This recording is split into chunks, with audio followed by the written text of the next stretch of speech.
Y nos vamos a ir a a Ginebra. Vamos a tener el privilegio de hablar con uno de los diplomáticos argentinos más destacados. Mire, desde el año 2022 preside el Consejo de Derechos Humanos de las Naciones Unidas, ni más ni menos.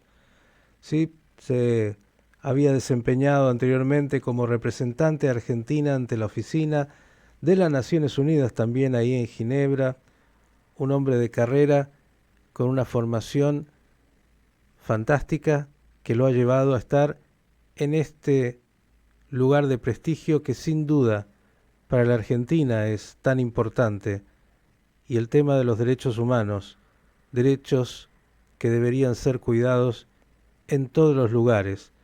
Me refiero al embajador Federico Villegas, que tiene la gentileza de estar con nosotros. Embajador, ¿cómo le va? Buenas tardes. Miguel Steuermann lo saluda. ¿Qué tal, Miguel? Buenas tardes. Acá pido disculpas por la imagen. Estamos en tránsito hacia una reunión del Consejo de Derechos Humanos, así que por eso no me queda otra que hacerlo desde acá. Se lo ve fantástico, embajador, y me imagino, entre una reunión y otra, y claro, qué importante lo que nos cuenta incluso. Embajador, comencemos justamente por su tarea y por lo que significa este Consejo de Derechos Humanos. A ver, hago una introducción para preguntar, ¿hay una definición universal de lo que significan los derechos humanos? Pero no siempre está tan clara, y menos cómo funciona este organismo. ¿Nos cuenta? Básicamente, eh, este año se cumplen 75 años de la Declaración Universal de Derechos Humanos, que como ustedes saben, vino después de la tragedia del Holocausto, que es una idea totalmente revolucionaria de que cada individuo tiene derechos que la colectividad Sí. entera tiene que proteger esos derechos más allá de ser nacional de un Estado, una religión o una cultura. Y a partir de esta idea se generó una institución en Naciones Unidas que sufrió cambios.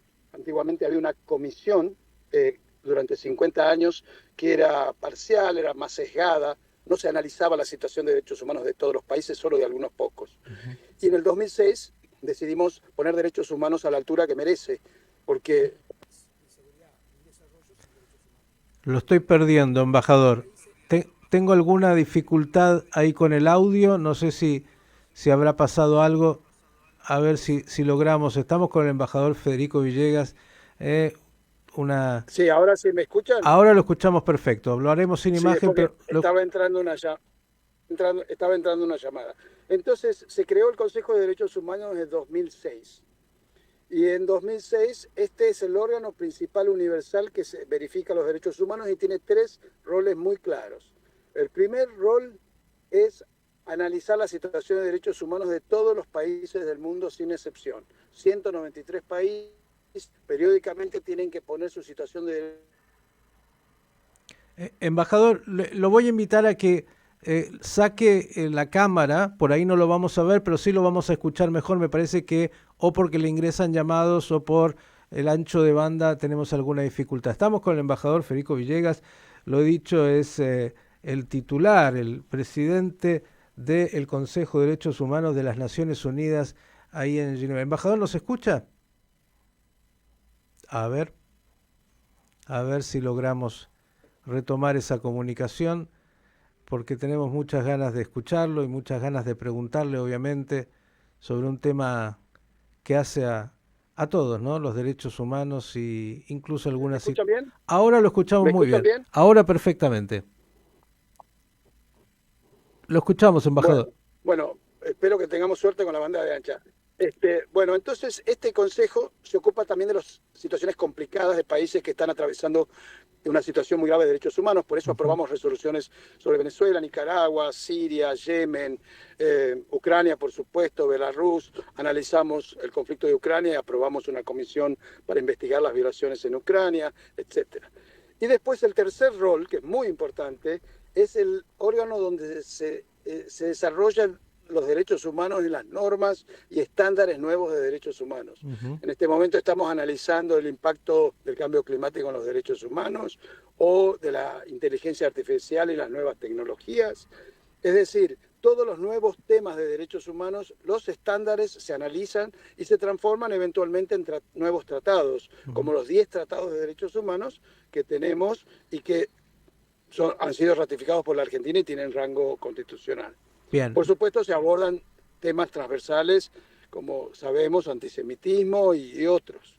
Nos dio un marco, embajador, clarísimo, incluso histórico, de cómo se llega a esta declaración después de la Shoah y lo que esto significa para la humanidad. Pero hay siempre preguntas complejas. Por ejemplo, respecto de las resoluciones, porque hay como a veces un doble estándar donde...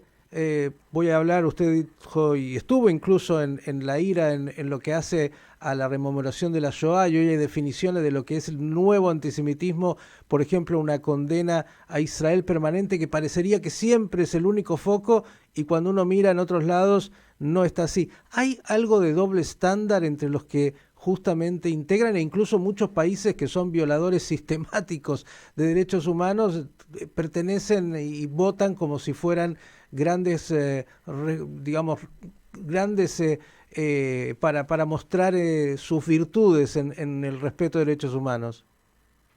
Yo entiendo, es un planteo clásico, diría yo, la pregunta y muy válida. Uh-huh. Es así, yo estuve en las discusiones para crear este órgano. En esa época ya estaba en el tema, era director de Derechos Humanos. Tuvimos una semana donde discutimos y podremos hacer un consejo donde estén solamente los países con un récord impecable de derechos humanos. Y se habló hasta de un número, de 15, igual al del Consejo de Seguridad de Naciones Unidas. ¿Sabes lo que pasa? Esa propuesta no duró una semana, porque cuando tuvimos que tratar de encontrar quién eran los 15 países del mundo que tuvieran un récord tan impecable para decidir y juzgar a los otros 180 países del mundo, la verdad no había ninguno. Entonces, rápidamente abandonamos eso, que hubiera sido lo ideal, para buscar algo donde hay de todo, por supuesto, pero lo importante es que el país que está dentro asume un compromiso internacional de cumplir las decisiones de ese órgano, aún las que vota en contra, porque las decisiones, cuando las discutimos, por ejemplo, en mi presidencia el 70% de las decisiones se aprobaban por consenso, o sea, nos abarcan a todos. El 30% algunos países votaron en contra, miembros del Consejo. Pero una vez que se aprobaron, es un órgano democrático, es una obligación para todos, sin excepción. Entonces siempre conviene tener adentro a la gente para tener que comprometerse y dar explicaciones que aislarlos, porque el aislamiento nunca en la historia ha solucionado el cambio en una situación de derechos humanos. Uh-huh. El único caso excepcional, que es muy particular, ha sido Sudáfrica en el apartheid, donde la comunidad internacional le dio la espalda hasta que terminó con el apartheid. Pero es un caso muy, muy particular, pero en general se necesita, aun si el gobierno no nos gusta, el único que puede cambiar la vida de la gente es el que está en el territorio ejerciendo el poder. Entonces, tener diálogo con ese gobierno, aunque no nos guste. Hoy las mujeres en Afganistán están sufriendo, el único país del mundo que las sacó de la escuela, y lamentablemente solo un cambio en el régimen talibán puede hacer que esas mujeres vuelvan a la escuela, aunque no nos guste el régimen talibán. Claro. Entonces, esas son las contradicciones que tiene a veces el tema de derechos humanos internacional, y es totalmente válida la crítica que se hace y está bien que sea así, que se charle sobre el tema. Embajador, aquí en estos días estamos ya nuevamente próximos a un nuevo aniversario del atentado a la AMIA, el 29 aniversario, y se está discutiendo nuevamente, lleva ya varios años, el juicio en ausencia para los crímenes de lesa humanidad. ¿Cuál es su opinión al respecto? El juicio en ausencia es algo que tiene, como se dicen los abogados, en la abogacía, como uno sabe, la doctrina no es pacífica, o también hay otra frase típica de la biblioteca, de un lado y del otro. ¿Por qué? Porque hay diferentes experiencias, digamos. Sabemos que hay países que tienen el juicio penal en ausencia. Solo le doy Italia, por ejemplo, Francia, Reino Unido. De hecho, si ustedes recuerdan, Astiz fue condenado en ausencia en París. Uh-huh. Y durante muchos años cuando llegaba el pedido de extradición de Francia a Buenos Aires, por esta razón se decía que no se le daba curso a la justicia, porque nosotros no lo tenemos en nuestro ordenamiento. Hasta que un día se le dio curso a la justicia, porque el derecho internacional de los derechos humanos cambió. Entonces, en Nuremberg, por ejemplo, Bormann fue el único que fue condenado en ausencia. Todos los demás fueron condenados presentes. Entonces, a lo que voy es que es algo que siempre va a valer la pena seguir discutiendo, y por supuesto el tema AMIA es una tragedia, la falta de justicia en la AMIA, y es una herida abierta en la sociedad argentina en su conjunto. Digo, así que discutiendo, lo que se puede hacer va a ser embajador, importante. discutiendo, se viene discutiendo hace mucho, hemos entrevistado muchos especialistas, la gran mayoría dice que frente, bueno, a la elusión por parte de los imputados de querer comparecer, y en este caso incluso hay un país que no permite esto, hay el derecho de las víctimas a la verdad, y que el juicio en ausencia es una herramienta necesaria a esta altura. ¿Usted cómo lo ve como quien es además a cargo de los derechos Todo, humanos? todo es discutible y es válido considerar la posibilidad de un argumento de esa naturaleza. Yo presenté la resolución del derecho a la verdad aquí, que se consagró por primera vez el derecho a la verdad. Por lo tanto, es factible. El juicio en ausencia es algo que existe en otros países, existe en algunos tribunales. Lo que pasa es que el tribunal de Ruanda, el de Yugoslavia, decidieron no seguir a Nuremberg, que no lo prohibía, digamos, y que con Bormann lo utilizó, y decidieron ir al stricto sensu del juicio con la... A veces es juicio en ausencia una vez que compareció, y que después el resto del juicio sea. También hay muchas modalidades. Es un tema delicado, pero que vale la pena charlarlo.